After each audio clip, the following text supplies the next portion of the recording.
The wind had teeth, and it was chewing on the high passes of the granite mountains.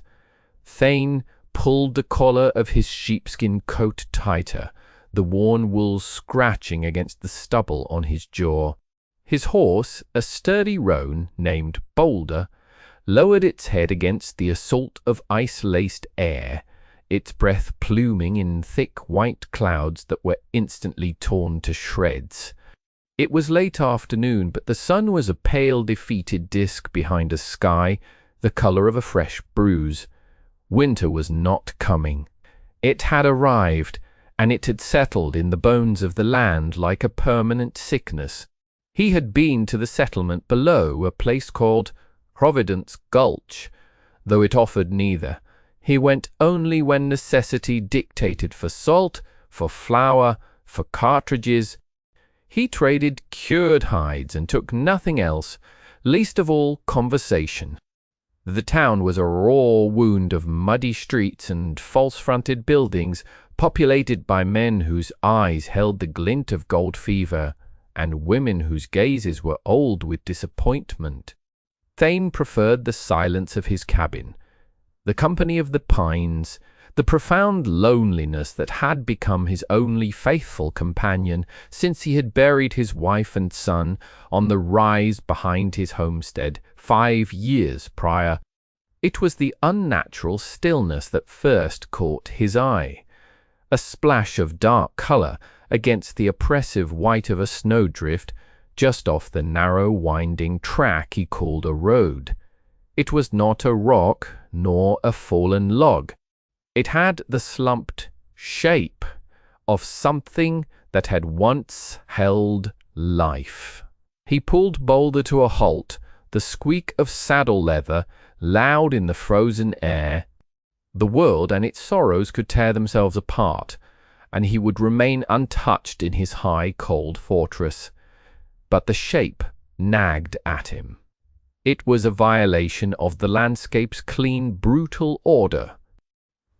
He dismounted, his boots sinking into the snow with a muffled crunch. As he drew closer, the shape resolved itself. It was a woman, her dark hair fanned out against the snow like spilled ink. She wore clothes entirely unfit for this climate, a thin, dark blue tunic and trousers of a foreign cut, the fabric now stiff with ice. She was curled on her side, a desperate attempt to conserve a warmth that had long since fled. And tucked into the curve of her body, sheltered from the worst of the wind, was a small child. Thane stopped a few feet away. His heart, a thing he thought had turned to stone, gave a dull, painful thud. The woman's skin was pale, tinged with a bluish cast around her lips. Her breathing was a shallow, ragged whisper. He saw the faint tremor in her hand as it clutched the shoulder of the child, a girl no older than 6 or 7. The girl was awake. Her eyes, dark and wide, were fixed on his face. She did not cry. She did not move. She simply watched him. Her expression a mask of terror so profound it had frozen into stillness. The cold of the snow seeped through the thick wool of his trousers. The woman's eyes fluttered open. They were cloudy with pain and the encroaching fog of death. She tried to speak, but the only sound was a dry cough that shook her frail body. Her gaze moved from his face to the child, a look of pure, primal desperation. "Please," she whispered. The English word, a ghost of a sound, scraped raw from her throat. Her hand trembled as she pushed the child slightly towards him. "Take, daughter." Thane said nothing. He was a stone in the river of her grief, unmoving. He looked at the girl. She wore a thin padded jacket, but her small hands were bare and red with cold. She clutched a small, crudely carved wooden bird. The mother's breath hitched. A tear froze on her eyelash. "I won't survive the night." It was not a plea for herself. It was a statement of fact, a final terrible truth. She was settling her only account with the world. She fumbled inside her tunic, her fingers clumsy and slow. She pulled out a small silk pouch. She pressed it into his gloved hand. It was weightless. For her, he looked from the dying woman to the silent child. He thought of his cabin, of the empty space at his table, of the small rocking chair by the hearth that he had built for a son who would never grow to use it. He had walled himself away from this kind of pain, from the sharp edges of human connection. To take this child would be to let the world back in, with all its attendant miseries. To leave her would be to commit a murder. Surely as if he had held a pistol to her head. His moral code was simple, forged in the harsh realities of the frontier. You did not let a person starve if you had bread. You did not let a person freeze if you had a fire. And you did not leave a child to die beside her mother's body in the snow. He gave a single curt nod. A wave of relief, so potent it seemed to be the last of her life's energy, washed over the woman's face. Her eyes closed. Her hand, which had been clutching the girl's shoulder, fell limp against the snow. Her last breath was a quiet sigh, a sound swallowed by the vast, indifferent wind. The girl, May, did not look at her mother. She kept her eyes locked on Thane. He saw no tears, only a terrifying adult stillness. He reached out slowly, not wanting to frighten her. He gestured to his horse. She flinched, but did not pull away. He stood, the silk pouch still in his hand. He opened it. Inside was not money, but a single, perfectly rendered piece of paper, folded many times. On it was a column of Chinese characters, elegant and precise. He could not read them, but he understood. It was all the mother had left to give. He tucked it carefully into his own pocket.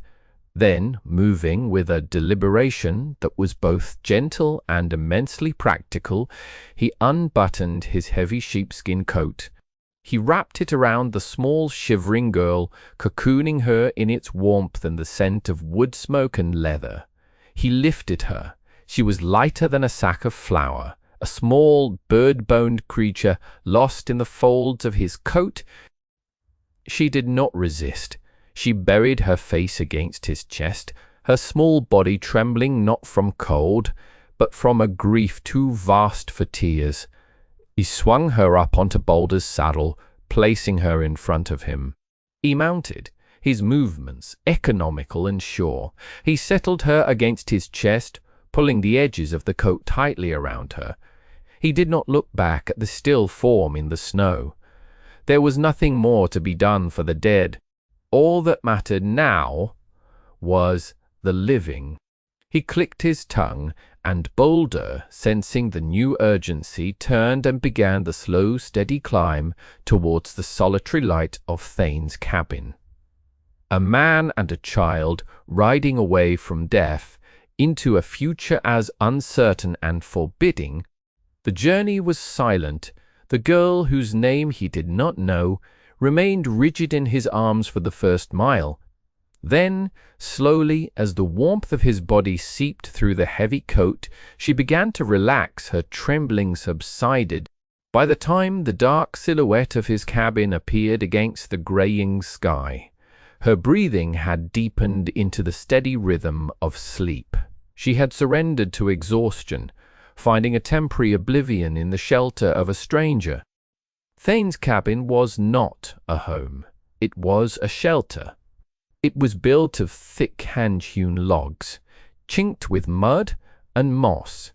It had one room, a stone fireplace, a sturdy table with 2 chairs. It was clean, brutally functional, and devoid of any softness. The air inside was cold and smelled of pine and old ashes.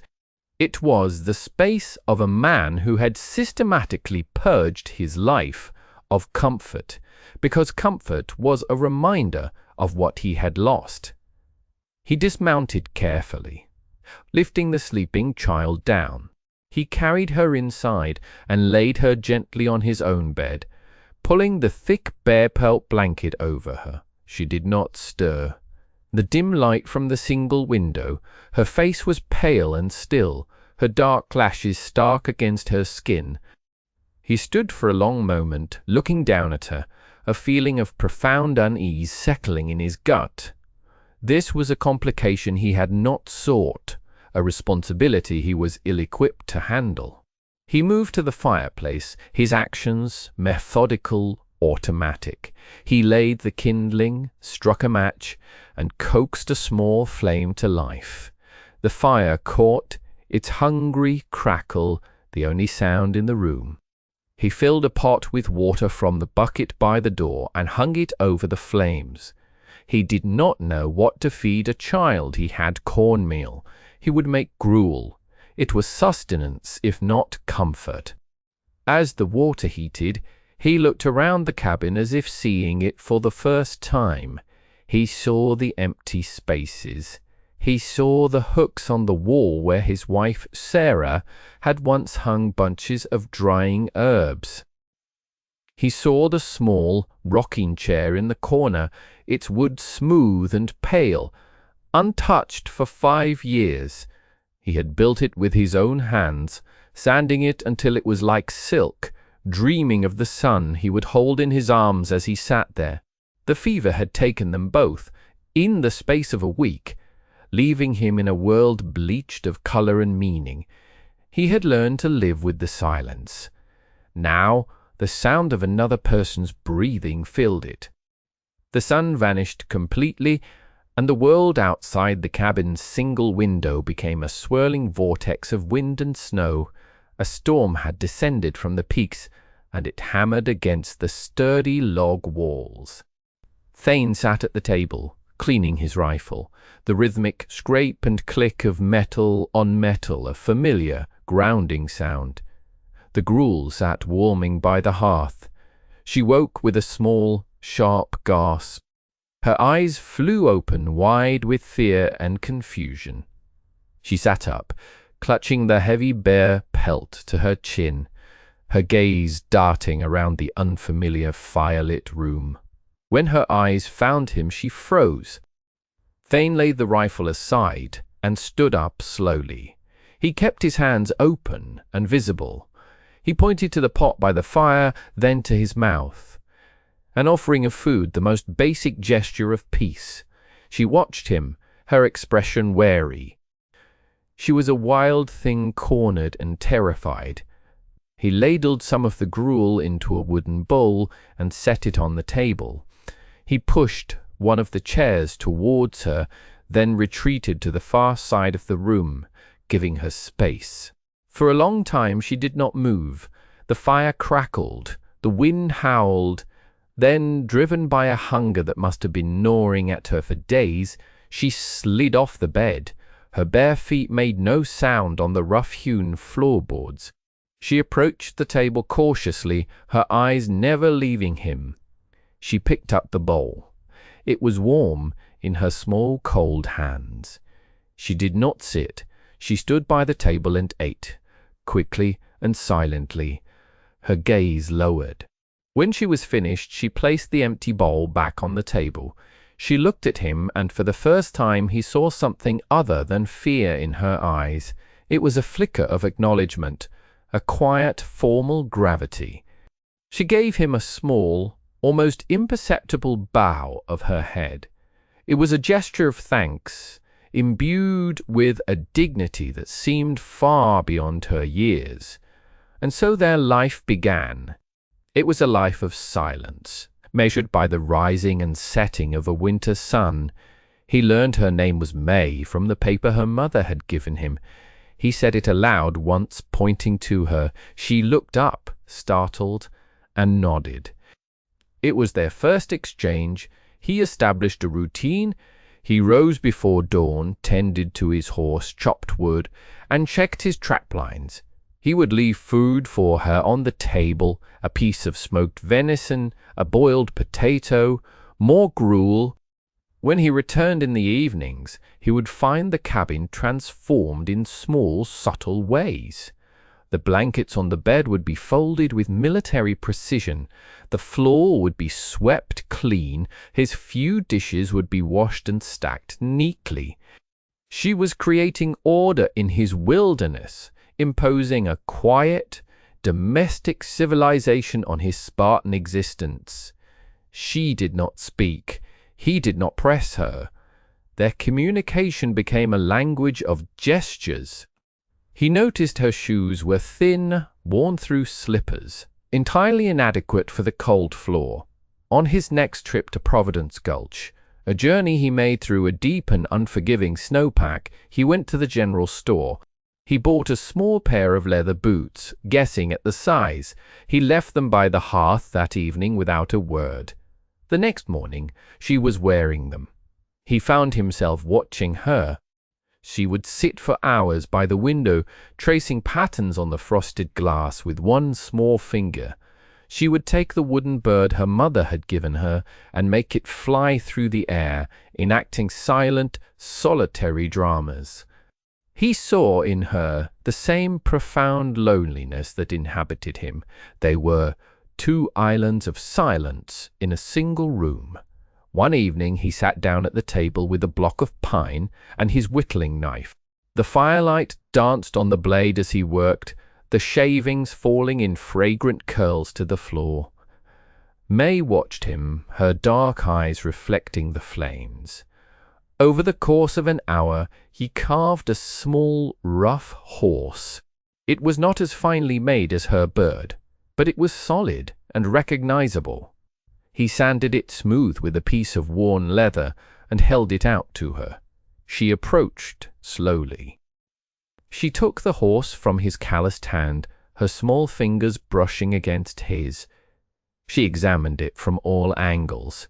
Then she went back to her spot by the window, placed the horse next to her bird, and made them touch noses. He felt a crack in the ice that had encased his heart for 5 years. It was a painful, thawing sensation.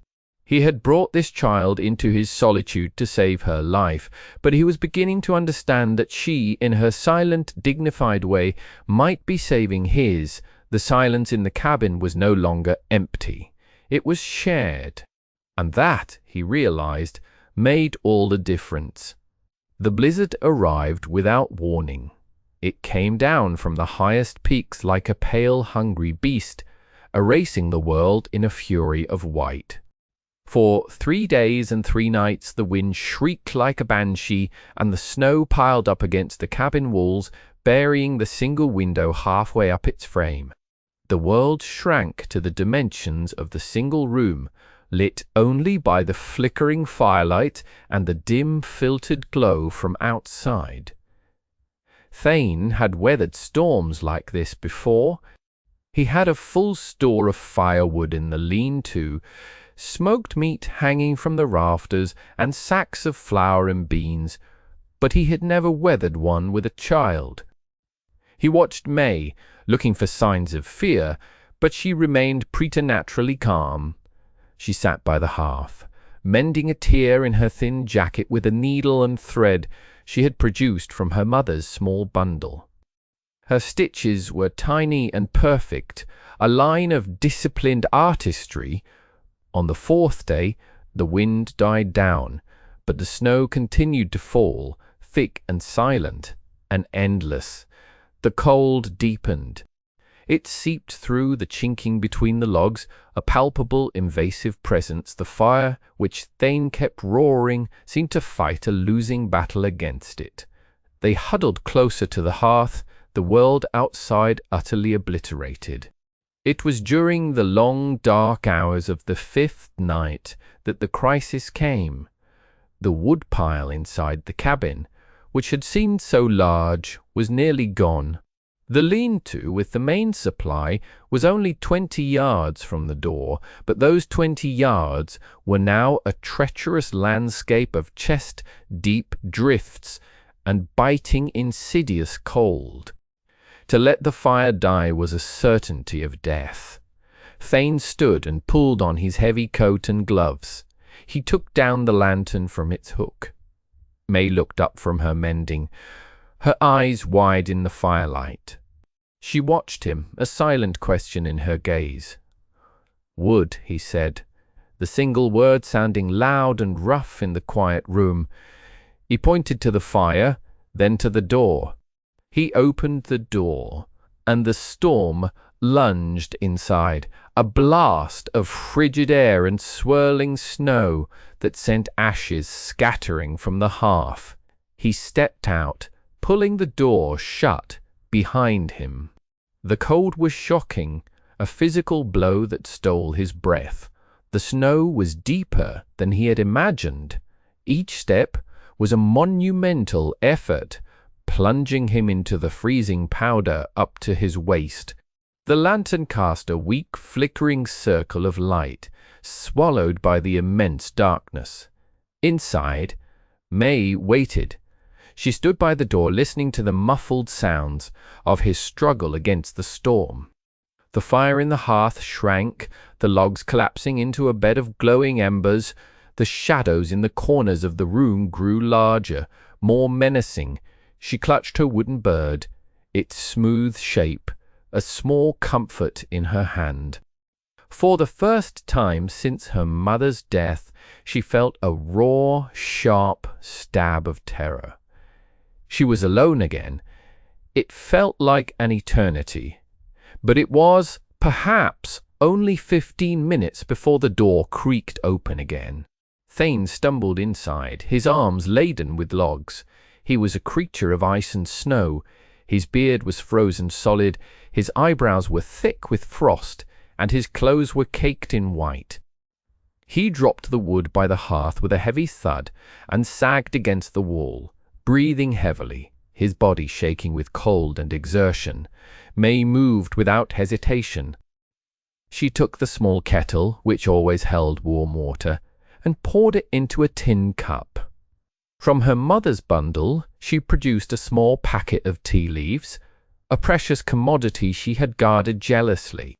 She dropped a few into the cup and carried it to him. She held it up with both hands. Thane looked down at her, at the steaming cup offered by the small, steady hands. He was too cold to feel much, but he saw the act for what it was. It was care. It was partnership. He took the cup, his gloved fingers clumsy. He drank the hot, bitter tea. It was a thread of warmth that spread through his frozen core. As he drank, she took a small broom and began to brush the snow from his coat and trousers, her movements quick and efficient. They worked together in silence, a seamless team against the cold. He fed the fire until it blazed high and bright, pushing the shadows back.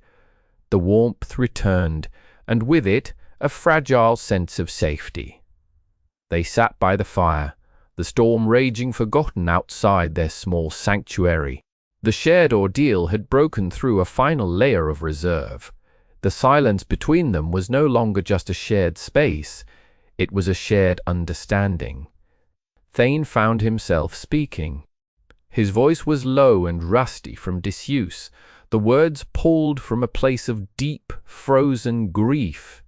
He didn't know if she understood, but he needed to say them.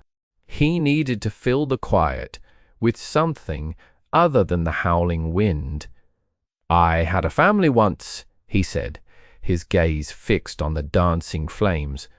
"A wife, Sarah. Her hair was the color of corn silk in the sun." He pointed to the empty hooks on the wall. "She grew herbs there, made the whole cabin smell of mint and thyme." He paused, the memories like ghosts in the room. May watched his face, her expression solemn and attentive.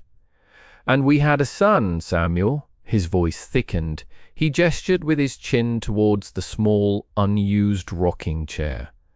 "I built that for him. He was not even a year old." The fever came in the spring.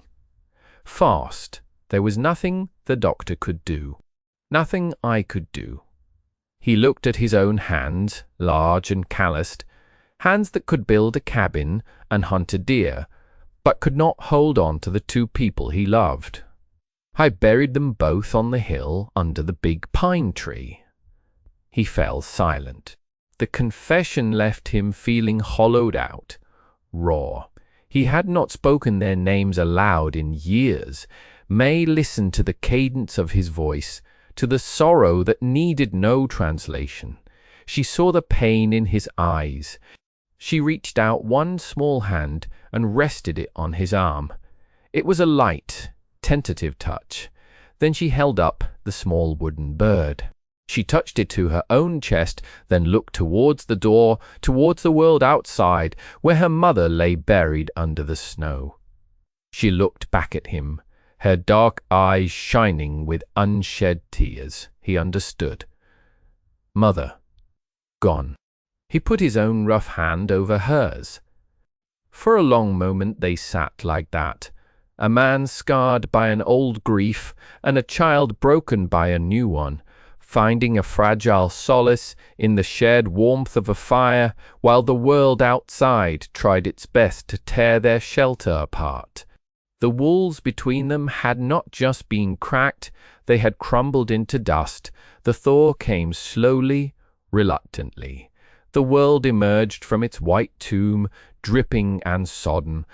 The sun, when it finally broke through the clouds, seemed weak and watery.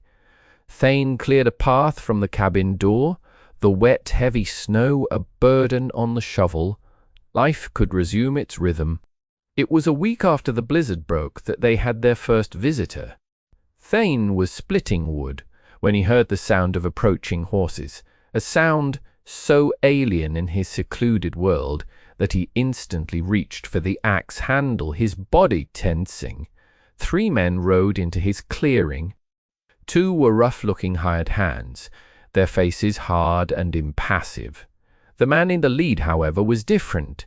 He was dressed in a fine dark wool coat and a beaver felt hat. He sat his expensive horse with an air of innate authority. His face was clean-shaven, his features sharp and intelligent, but his eyes were cold, like chips of grey slate. Thane recognized him instantly. Silas Croft, the man who owned the mining company in the valley, the freight line, and, by extension, nearly everyone in Providence Gulch. He was a man who dealt in contracts and commodities. Croft reined in his horse a few yards from Thane, his gaze sweeping over the cabin with a faint, dismissive sneer. "You're the hermit, Thane, aren't you?" he said, his voice smooth and cultured, a sound that did not belong in this rough, wild place. Thane said nothing. He leaned on his axe, waiting. "I've come on a matter of business," Croft continued. Undeterred by the silence, "a piece of my property has gone missing. I have reason to believe it is here." His eyes flickered towards the cabin door where May had appeared, her small face peeking out from behind the frame. Thane's grip tightened on the axe handle. "I have nothing that belongs to you." Croft smiled, a thin, unpleasant expression. "Oh, I think you do. A Chinese girl, one of a shipment of laborers I brought over to work my concerns. Her mother, a woman named Lin, was under contract. A debt contract for her passage from her homeland, a contract which, upon her unfortunate demise, passes to her next of kin." To the child, he made a gesture to one of his men, who produced a sheaf of papers. "It's all quite legal. The girl is indentured to me until the debt is paid, which, given the terms, will be a considerable number of years." Thane's blood ran cold.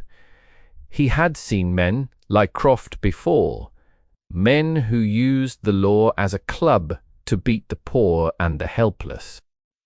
He looked at May, who had shrunk further behind the door, sensing the menace in the man's voice.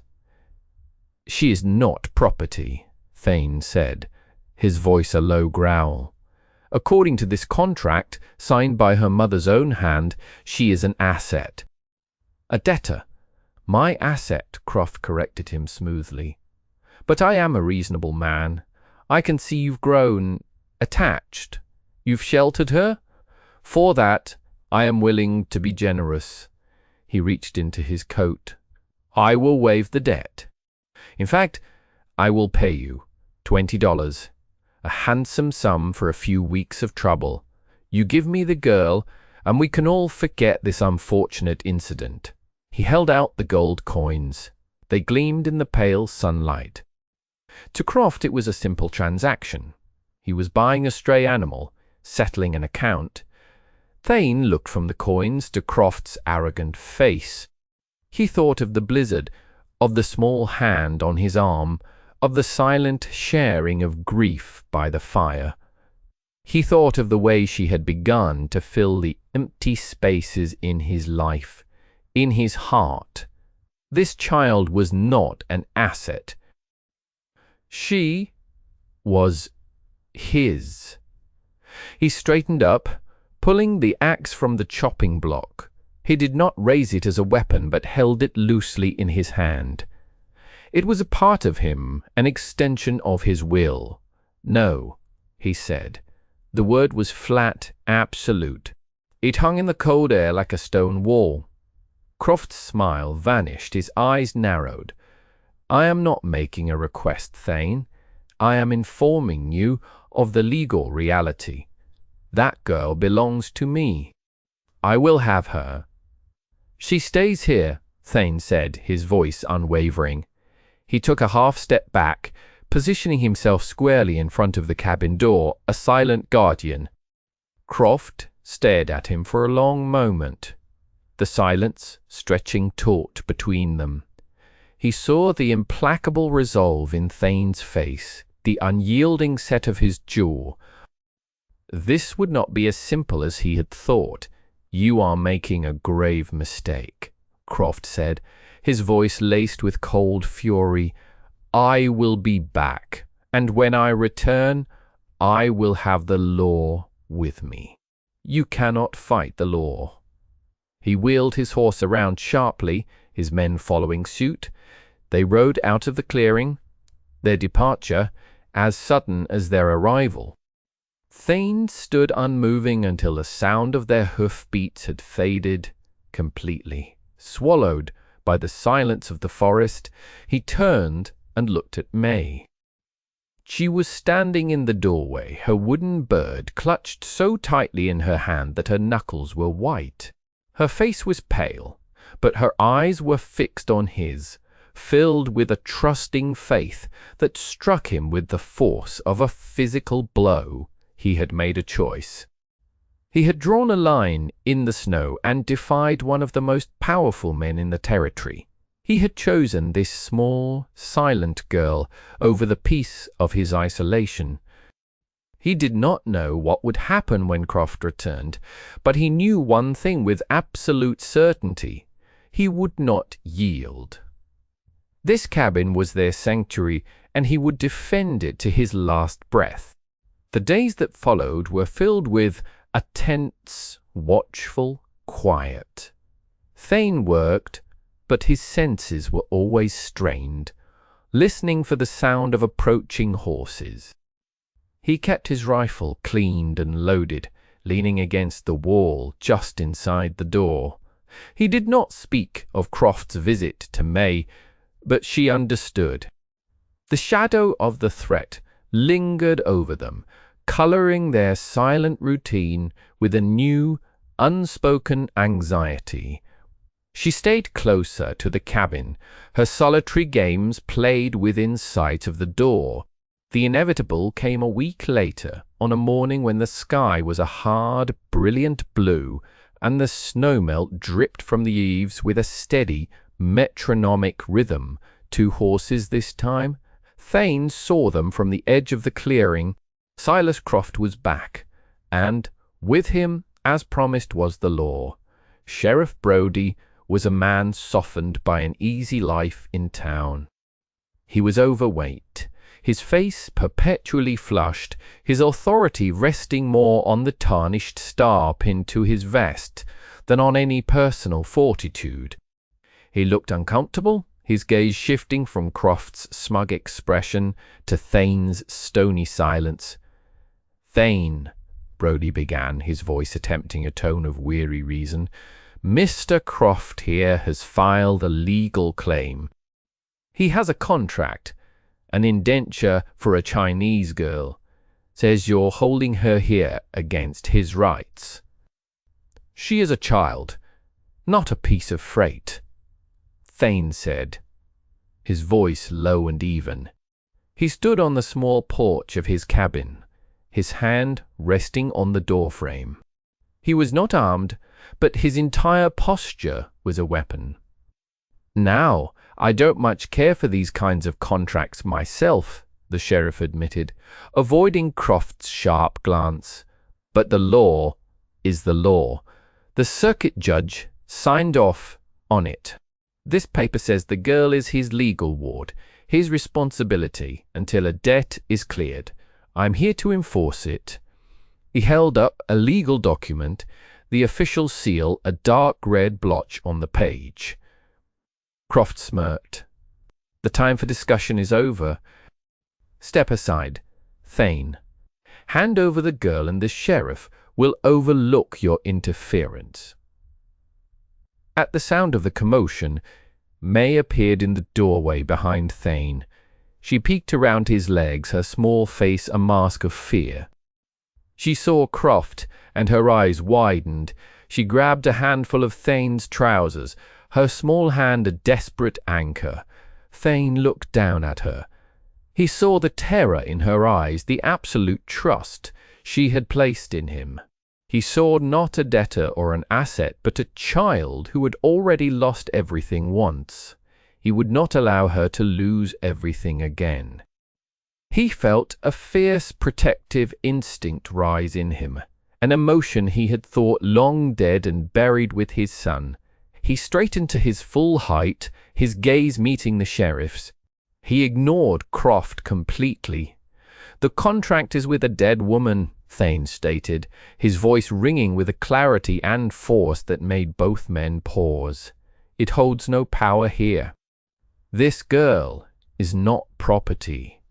He took a breath, the cold air burning his lungs. He placed his hand on Mee's head, a gesture of ownership and protection that was absolute.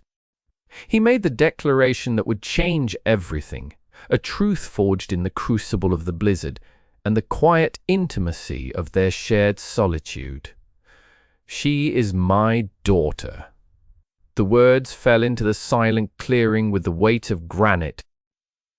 Sheriff Brody's jaw went slack. He stared at Thane, at the child hiding behind him, at the possessive hand on her head. He had come expecting to arbitrate a property dispute involving a stubborn hermit. He was now faced with something entirely different. "Your daughter?"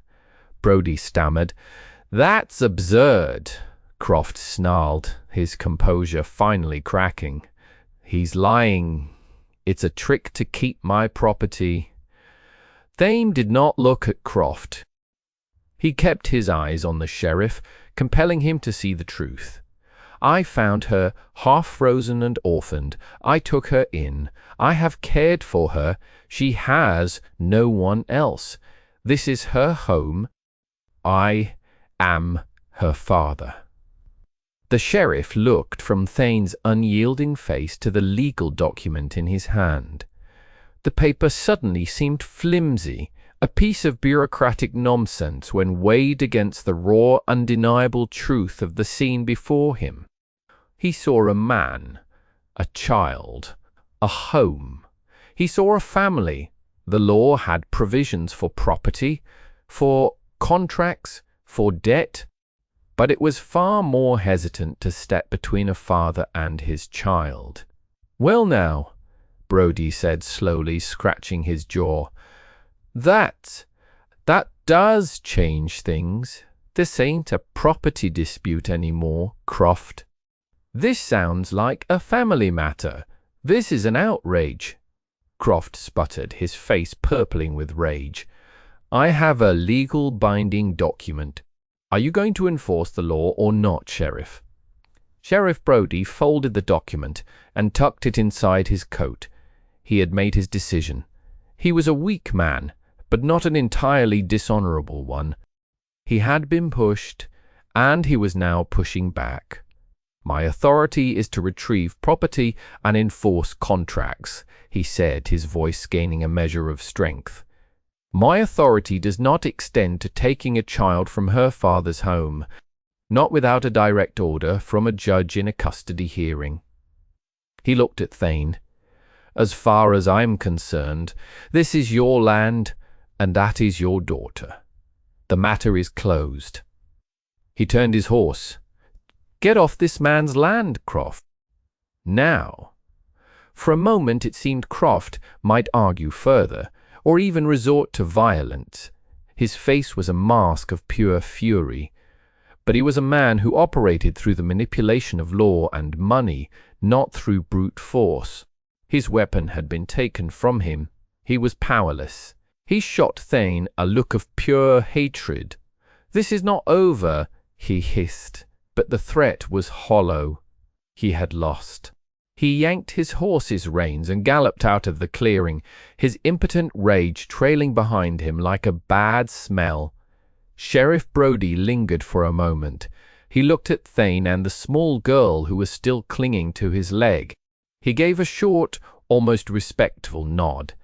"You take care of that little one," he said, and then he too turned and rode away, leaving them in a profound and ringing silence. The threat was gone. Thane's body sagged with relief. He knelt and turned May to face him. He looked into her wide, dark eyes. He didn't have the words to explain what had just happened, the legalities and declarations, but he didn't need to. She had understood the heart of it. She reached up and touched his rough, weathered cheek with her small hand, and then, for the first time since he had found her in the snow, she spoke. It was a single word, hesitant and soft, but perfectly clear. "Baba," she said. "Father?" A dam broke inside Thane, the grief, the loneliness, the 5 years of frozen silence. It all washed away in the warmth of that one small word. He pulled her into his arms and held her tight, his face buried in her dark hair. He was no longer just a man in a cabin, he was a father, and he was home. Spring arrived in earnest, a season of riotous, vibrant life. The snow retreated to the highest peaks and the valley floor. Wildflowers bloomed in patches of purple and yellow across the clearing. The air was soft and smelled of damp earth and pine resin. It was a time of new beginnings. True to his word, Thane made the journey to the territorial capital, a 2-day ride. He found the courthouse, a stern brick building that smelled of dust and old paper. With the quiet, determined help of a clerk who saw the truth in his story, he filed the official adoption papers. He signed his name, Thane, on the line marked Father. He wrote her name, May, on the line marked Daughter. The piece of paper her mother had given him was filed as her only record. It was done. She was legally, officially his. Life in the cabin settled into a new rhythm, one marked by peace and a quiet, growing joy. The silence was now punctuated by May's voice. She was learning English with the quick, observant mind of a child. Thane taught her the names of things: tree, stone, fire, home. She would repeat them in her clear, soft voice, her pronunciation careful and precise. In return, she taught him words in her own language, laughing at his clumsy attempts to mimic the sounds. He found himself changing. The hard shell of his solitude had been shattered, and in its place something new was growing. He began to repair the cabin not just for function, but for comfort. He fixed the leaking roof properly. He built a small set of shelves for May's few possessions, her wooden bird and horse, a collection of smooth river stones, a bright blue feather. He even took down the small rocking chair, dusted it off, and placed it closer to the fire. One evening he found May sitting in it, rocking slowly back and forth, humming a soft, unfamiliar tune.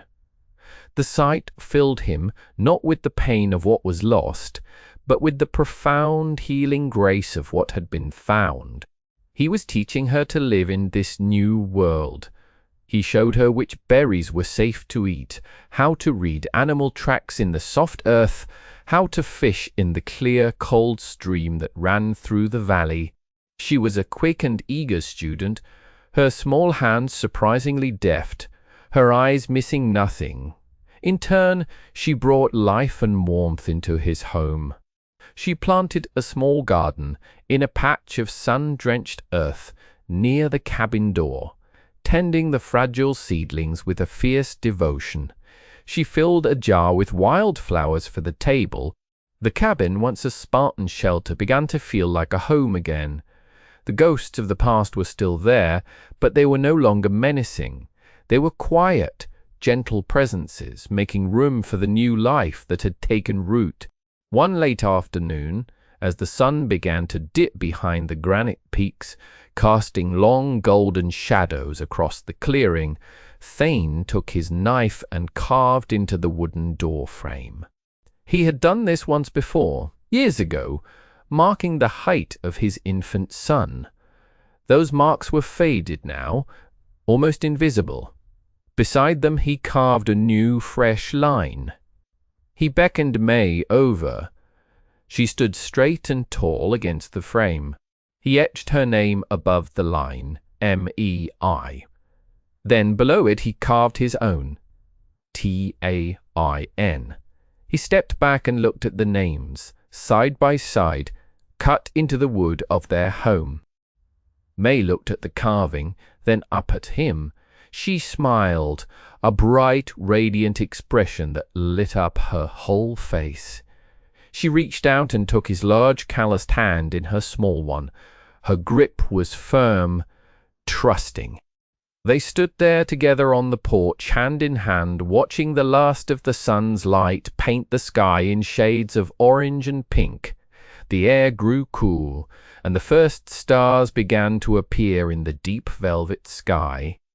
The world was vast and wild and often cruel, but within the small circle of their clearing, within the sturdy walls of their cabin, they had built a sanctuary. He was a man who had lost everything, and she was a child who had had everything taken from her. And, together, against all odds, they had found everything anew. They had found family, they had found home.